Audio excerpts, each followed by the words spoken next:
Fala pessoal, tudo bem com vocês? Mais uma vez o Alfredo falando, mais um vídeo para o nosso canal. Convidando você que ainda não é inscrito a se inscrever no canal, ativar o sininho de notificações, deixa o seu gostei, claro, se gostar do vídeo. Compartilha esse vídeo com pessoas que você entenda que elas possam ser auxiliadas através desse conteúdo. E não deixe de registrar o seu comentário, que é bem importante para nós. Estamos também no Instagram, Garagem do Rafael, numeralzinho 1 no final. Convido você a seguir a página e interagir mais conosco, beleza? Gente, vamos lá fazer mais um vídeo para o nosso canal. Esse ano 2024 está um pouco apertado, tá certo? Para fazer vídeo para vocês, tanto que esse carro já tem um tempo que a gente tem. É o primeiro vídeo externo que eu estou fazendo dele, tá bom? Mas vamos lá, jamais sonegar aqui o conteúdo. Então aqui à minha frente, Kwid na sua versão Outsider, tá certo? Posso dizer assim, a versão topo de linha da linha Kwid. E no modelo 2024, tá bom? Eu queria compartilhar rapidamente aqui para vocês um pouco da nossa história, que é o porquê compramos esse carro, tá bom? Gente, esse carro, ele já estava no nosso radar de compra há algum tempo. Você que acompanha o canal sabe que nós optamos à época por um 208 Like. Era um carro compacto, um carro, vamos dizer assim, para correria. Um carro econômico, um carro de baixa manutenção e um carro de baixa depreciação, entende? Então, foram os 3 requisitos para a compra de um carro como esse: economia, manutenção baixa e baixo percentual de perda na hora da revenda, tá bom? Então, seriam os requisitos para a compra desse carro. Quando nós chegamos em 2024 para procurar um carro como esse, compacto ou subcompacto, e aí, gente, eu vou falar um pouco da utilidade que o carro precisa ter para mim e para você, porque às vezes a gente compra o carro muito pautado no que o outro acha e no que o outro pensa, como se o outro fosse o dono do carro, como se o outro fosse usar o carro no dia a dia. Eu peço muita atenção em relação a isso. E aí surgiram algumas poucas opções, tá certo? Quando nós estávamos olhando o carro, algumas pessoas viraram para a gente, várias pessoas, e disseram o seguinte: absurdo, rapaz, comprar esses carros plastificados, esses carros caros, extorsivo, eu compro outro tipo de carro e por aí vai. Gente, é o seguinte, presta atenção. A gente está falando de carro novo, carro zero. Todo carro novo, carro zero no Brasil, ele é genuinamente caro. Eu também acho caro. Eu não acho um carro desse barato. Mas o que é que acontece? É o que se tem no mercado. Então, você tem algumas opções. Ou você compra um carro usado, já com um AKM um pouco maior, ou uma idade um pouco mais avançada, e aí você cai no quesito procedência, tá certo? Porque se você comprar um carro bom, ok. Se você comprar um carro que não seja tão bom, você vai gastar um pouquinho de dinheiro e vai ter que ter o tempo necessário para fazer os devidos reparos, tá bom? E o que eu tive olhando, a nível de carro pouco rodado e com 6 meses, 1 ano de uso, ou seja, carros que estavam ainda em garantia, eram carros muito caros, ou seja, o pessoal estava pedindo praticamente o preço de um novo, entende? Então, efetivamente, não estaria, na minha avaliação, compensando comprar um carro novo. Claro que você vai dizer assim, ou um carro usado, você vai dizer assim: poxa, Rafael, mas o carro com 6 meses de uso, ele já estava emplacado, tem isso, aquilo. Vou chegar nesse ponto aí para vocês, lá na frente, tá certo? Então, os carros são genuinamente caros e a gente está falando de carro novo. Ok, vamos lá, segundo ponto. No nosso radar tinha o Peugeot 208 Like, tá certo?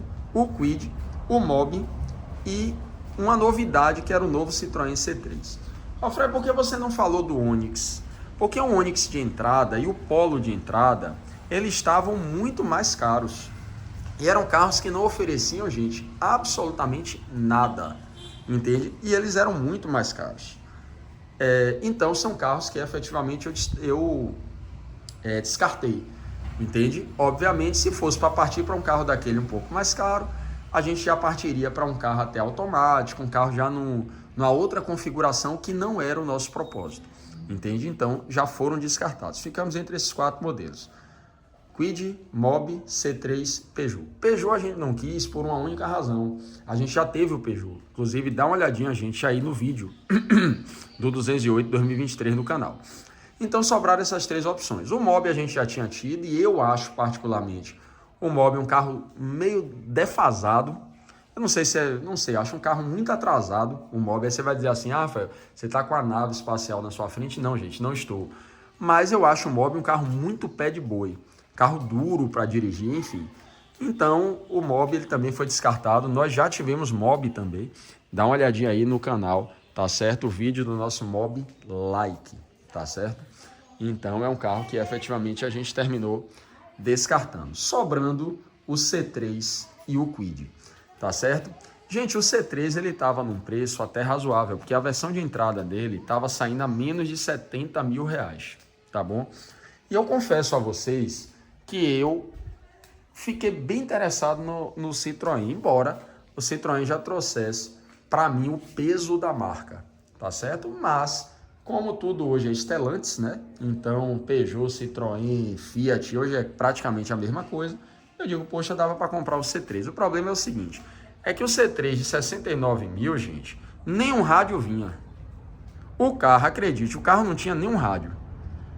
Não tô falando de central não, tô falando de um rádio. Eu digo, poxa, aí quando você começava a agregar algumas coisas, ele acrescia bastante o preço. Entende? E aí você ia para aquela bola de neve, você dizia, poxa, mas aí já está chegando perto de um Polo. Tá, mas o Polo é melhor do que o C3 em vários aspectos. Aí você já vai na bola de neve. Então o C3 ele ficou meio embaçado justamente porque era um carro que a Citroën baixou o preço, mas literalmente pelou o carro. Então nós fomos avaliar o Kwid. O que é que a gente avaliou o Kwid, gente, para poder comprar? Primeiro aspecto que eu disse a vocês, precisamos de um carro econômico. Gente, este é o carro, eu vou arriscar dizer aqui para vocês, mais econômico do mercado. Eu, Rofrel, que vos fala, já fiz 24,3 na estrada. Eu tô dizendo a vocês porque esse carro tem 6.300 km se nós usamos. Eu, particularmente, uso bastante esse carro. Então, 24,3 na estrada. Faço médias comuns nele, entre 17 a 19 km com litro de gasolina. Então, um carro muito econômico. Segundo ponto, nós estávamos olhando a versão Zen, porque câmbio manual por câmbio manual vai ser na mais barata, teoricamente. E a versão Z, a Renault, ela estava oferecendo, era um carro mais barato, porém que era um carro que não tinha muitas vantagens e desconto, vamos dizer assim, entende? E ela também não trazia alguns itens, como a central multimídia, espelhamento de iPhone, essas coisinhas que às vezes ajudam a gente no dia a dia, né? Beleza, mas era um carro inicialmente para se comprar, porque era um carro barato. Outro ponto em relação à economia, gente, é o seguinte, esse carro ele tem das revisões mais baratas do Brasil, então é um ponto que chama atenção, porque, por exemplo, você vai fazer uma revisão hoje de determinados carros, para trocar óleo e filtro na concessionária é quase R$2.000, entende? Para quem roda muito faz diferença. Então, é um outro ponto que chamou a atenção. Mais outro ponto desse carro, como ele tem um preço barato, ele tem o emplacamento mais barato e o seguro desse carro também é muito mais barato. Foi outro ponto que pesou. A revenda desse carro também, ele revende muito bem, gente. Por que revende muito bem? Porque ele é um carro que tem muita aceitação no mercado. Então, a galera que usa, como eu estou usando hoje, compra muito. O pessoal do Uber gosta. O pessoal das empresas gostam para botar ali para o dia a dia de carro de serviço. Então, é um carro que tem muita aceitação no mercado. Então, ele se torna um pouco mais, receptivo na hora da revenda. Outro aspecto também é que tudo nesse carro ele foi pensado para ser mais barato. Então, por exemplo, quando você vai olhar os pneus desse carro, aqui você tem uma roda Biton, que é muito bonita por sinal, eu acho, mas você tem uma roda com pneus 165/14. Então, assim, pneu 165 é brincadeira, né, gente? Então, mas é tudo mais barato. Você vai trocar um jogo de pneu desse, é muito barato em relação a outros carros, entende? Até o limpador de para-brisa dele, ele é palheta única. Então, até nisso, você tem um pensamento voltado para a economia. Aí a galera diz, é um absurdo porque o carro é caro. Já falei, é o que se tem no mercado, entende? Beleza? Então, vamos lá. Chegamos à conclusão, então, que esse seria um carro bacana. Fomos olhar o seguinte, tá, mas eventualmente, porque esse carro, gente, ele é muito utilizado também para levar a criança para a escola, porque os nossos filhos estudam um pouco distante de casa. Tanto que olha a KM do carro, eu comprei esse carro, acho que após o carnaval, período de carnaval, a gente está em abril, o carro já está com 6.000 e tantos quilômetros rodados. Entende? Tá bem novinho porque a gente cuida. Mas o problema era justamente, eu botei até aqui para mostrar para vocês, era isso aqui, ó. E o Kwid era um carro teoricamente apertado. Ele, teoricamente não, ele aqui atrás ele é muito apertado. Só que assim, gente, nós temos duas crianças pequenas, que é quem usam bastante esse carro. Então, para o que a gente queria, era uma coisa que iria satisfazer, entende? Por isso eu disse a vocês no início do vídeo, mas fulano disse que é apertado. Aí o fulano que ele disse que é apertado tem 1,90 m e ele anda atrás do carro. Pô, é a realidade dele, não é a minha nem a sua realidade. Talvez a sua, entende?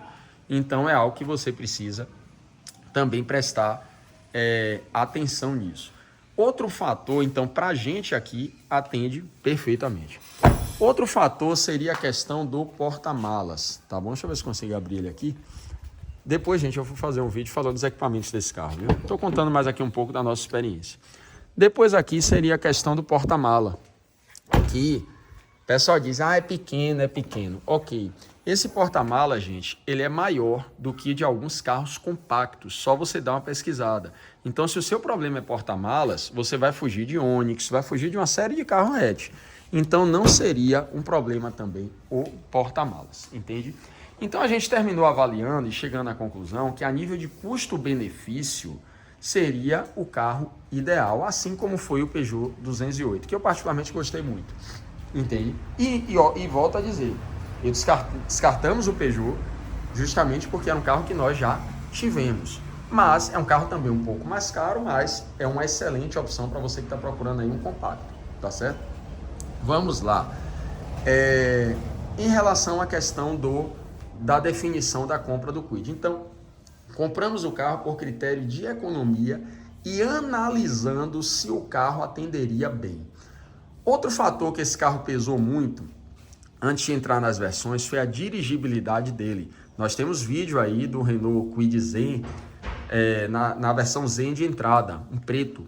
Dá uma olhadinha aí também, gente. E era um carro que a gente já tinha uma experiência, entende? Então, esse carro tem direção elétrica, ele é um carro bem compactozinho por dentro, então ele é bem acanhadozinho, então para você manobrar, o diâmetro de giro dele também, o raio de giro, né? Enfim, ele é muito bom, então a manobra desse carro é muito boa, você para ele em qualquer lugar, então a dirigibilidade dele é legal. Ele tem, claro, alguns pontos que eu não gosto, mas isso eu falo no outro vídeo, tá certo? Outro aspecto também de entrar na versão foi a questão de segurança. O Kwid, já vou antecipar aqui para vocês o seguinte, não é um carro estável em curvas. Não pega um carro desse para entrar em curva correndo, muito menos chovendo, porque você pode causar um acidente e até um acidente grave. Não é carro para isso, carro não tem estabilidade. Agora, é um carro para você andar ali com prudência, ok, você vai andar normal como qualquer outro, entende? Só que ele já traz aqui luz de condução diurna, é um carro que já traz 4 airbags, tá certo? É um carro que ele tem, obviamente, como todos os carros no Brasil, ele tem os freios ABS, ele tem assistente de partida em rampa, gente. Então esse pessoal meio barbeiro ali que não sabe fazer ainda a embreagem direito, já tem assistente de partida em rampa, ele tem controle de estabilidade, controle de tração, então ele traz alguns itens, câmera de ré, ele traz alguns itens de segurança. Isso eu estou falando da versão Outsider, tá certo? E aí eu entro nas versões, que foi o que pesou para a gente escolher essa versão topo de linha, tá certo? Finalizando aqui o vídeo falando das versões, o que é que acontece? Nós fomos apresentados a 3 versões, a Zen, a Intense e a Outsider. A Intense seria em princípio a que nós, ou melhor, a Zen seria em princípio a que nós iríamos escolher. O problema é que a Outsider estava R$2.000 a mais do que a Zen. E a Outsider já trazia central multimídia, ela trazia algumas coisinhas a mais que a Zen não trazia.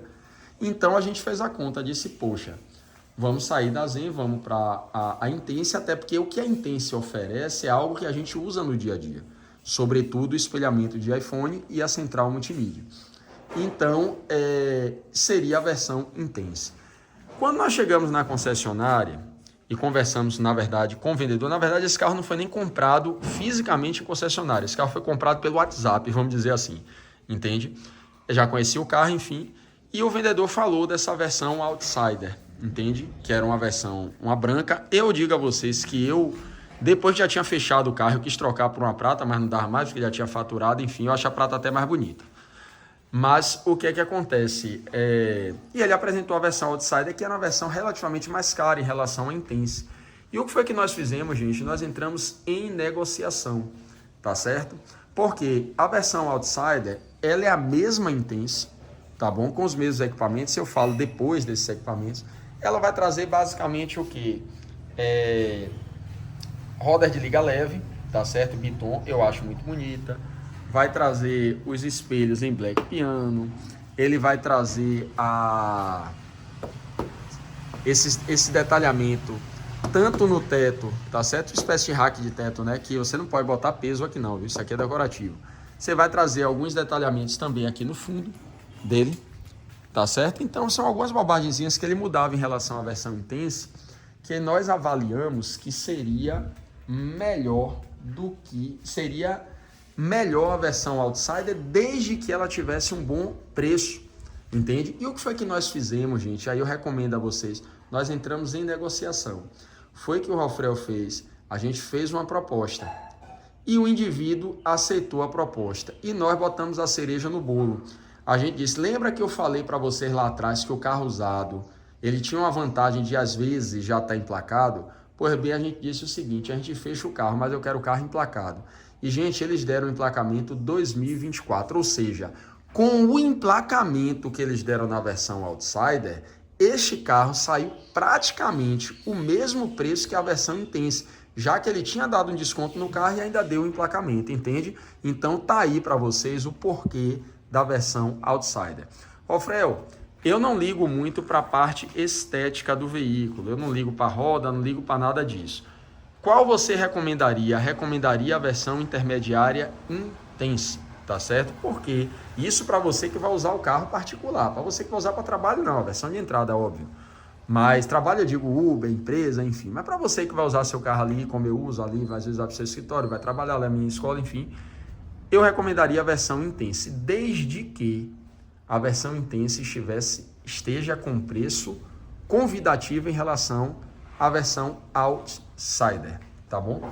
Então, por isso, nós escolhemos esta versão, tá certo? É um carro, gente, que tem suas limitações, é um carro que você não deve cobrar tanto dele, porque ele não foi feito para isso, como o pessoal às vezes reclama do espaço. Gente, por favor, é um carro subcompacto, entende? Quem quer espaço tem que comprar um carro maior, óbvio, entende? Agora, para você que quer economia, pessoal, para você que quer versatilidade e você que quer dar uma segurada no seu dinheiro, tá aí para vocês uma excelente opção. Graças a Deus, até hoje, 6.300 quilômetros. O único trabalho que eu tive com esse carro foi botar gasolina e andar, e pouca gasolina, como eu já disse a vocês aí, da economia de combustível desse carro, tá bom? Então fica aqui, gente, o nosso registro do porquê compramos esse Kwid, tá certo? Até então, para o que o carro entrega, muito satisfeito, e nós aguardamos vocês aí para o próximo vídeo, beleza? Forte abraço, que Deus abençoe, até a próxima.